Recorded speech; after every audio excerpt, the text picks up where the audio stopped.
"Consider the mantis," Sheila said as she poured me a cup of coffee.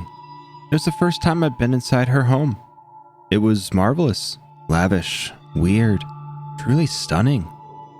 It was almost like a greenhouse, but somehow the vast collection of exotic plants and flowers blended in with the more traditional decor in such a gentle and tasteful manner that you'd find it quite natural and becoming. You never know where the mantis is before she strikes. She never reveals herself before she knows the prey is, pardon my French, fucked. I giggled nervously at her rather out-of-character crudeness. We'd been neighbors for years, but I never really talked to her, Just idle chit-chat by the fence, or the impersonal good morning neighbor by the mailbox. But she'd always struck me as an elegant lady, like an upper-class kind of woman. You usually find her in the garden at all hours, tending to her wonderful flowers, always looking graceful and sophisticated, even when completely covered in dirt. And when they strike, my goodness, it's like lightning. She smiled and stretched out her right hand, touching one of the palm-like branches by her side. It took me a minute to notice the little green critter gently crawling down her elbow. Take this beautiful lady as an example.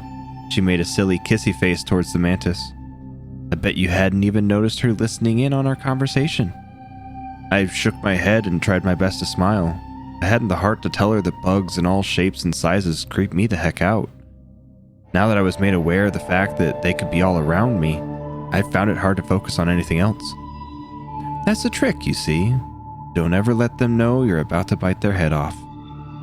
Sat there in silence for a few minutes, Sheila adoring the creepy alien on her elbow, me considering the direction our conversation had gone. Sure, it was true I came to her looking for advice.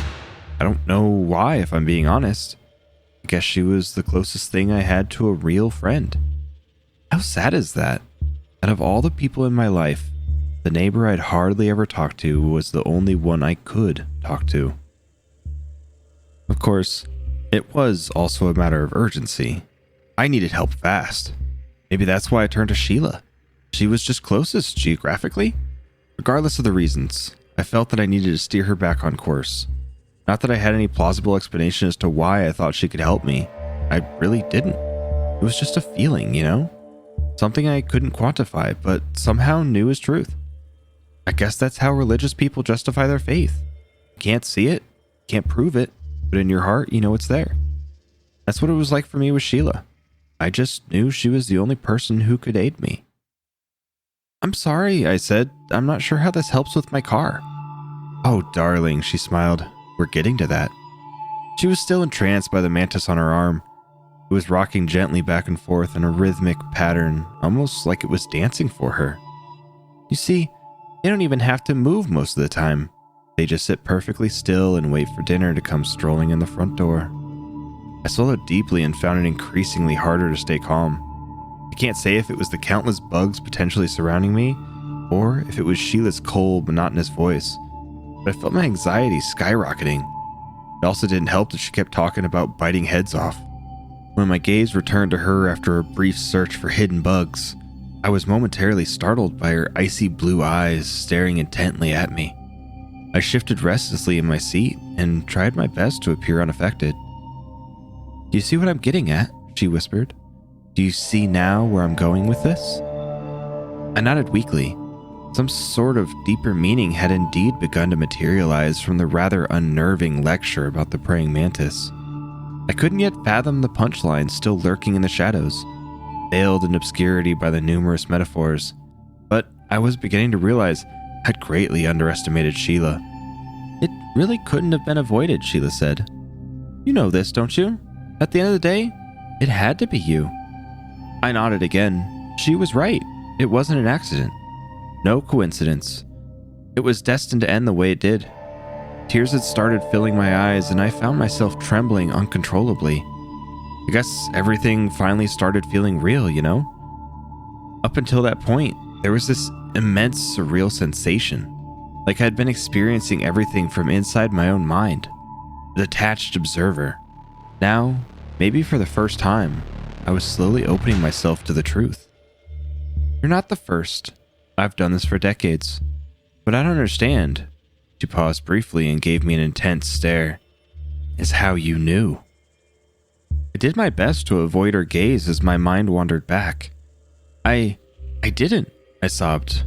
But I felt it, you know? In a brief moment of clarity, I just knew I needed to be here. With a gentle movement, she placed the mantis back on the leaf and leaned in towards me. A horrid smile rested on her perfect lips, and there was this darkness in her gaze that even the eerily glimmering, icy blue eyes couldn't hide. Like the mantis, you didn't hesitate. Like the mantis, you didn't let the size intimidate you.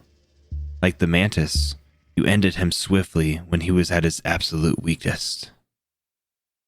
I looked down at my bloody hands, my bloody everything. It wasn't an accident. I hid the knife under our bed. I knew exactly where it was. I had practiced the stab over and over.